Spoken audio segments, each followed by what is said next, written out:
Hi, my name is Darius, and this is my story. When I was 5 years old, my family and I went to a church in Yakima, Washington.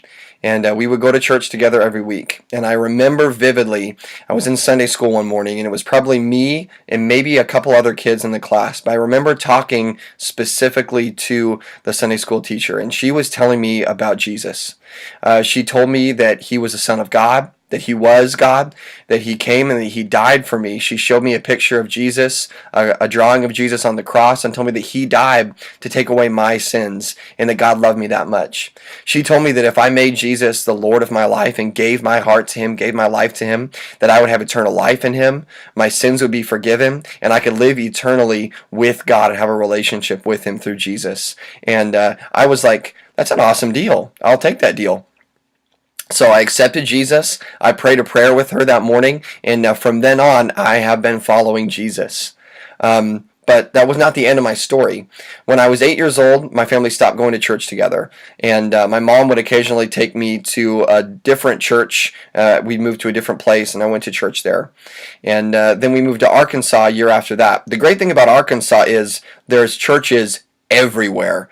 So it's easy to find some place to get plugged in. And even as a 10-year-old, there was something about my life, and God just got a hold of my heart and got a hold of my life. And I knew that God wanted me to be a part of a church community. I didn't know really why, I didn't understand it, but I just knew that that's what I was supposed to do. So on Sundays and sometimes midweek, I would just go to church services, and I would be there, and I would, they had programs for people my age, and I would be a part of them. I would walk down the block to church. I would get done. I would come home.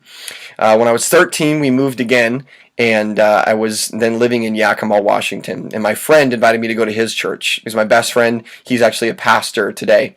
And I went to church with him. And at that church, again, I was attending church with my friend, not with my family. At that church, God really began to get a hold of my life in a new way.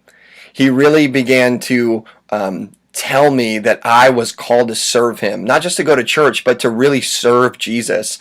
And I'm not saying that that's why I'm in full-time ministry. I'm saying that before I decided to go into full-time ministry, God began to tell me that I had a calling to serve him. And I believe that's the calling of every Christian. God saved me from many different things. There were many different struggles I went through as a kid. There are many different things that I struggle with to this day. There were many things that I had to deal with, that God had to work through in my life. And, my self-worth, God worked through that and reminded me that I was worth something to him, not because of my good work, because of Jesus' good work and all those things. But the most important thing in my life was that God had called me to him. He'd saved me, and he called me to serve him. So to this day, I serve Jesus, not because of what I've done, but because of what God has done for me.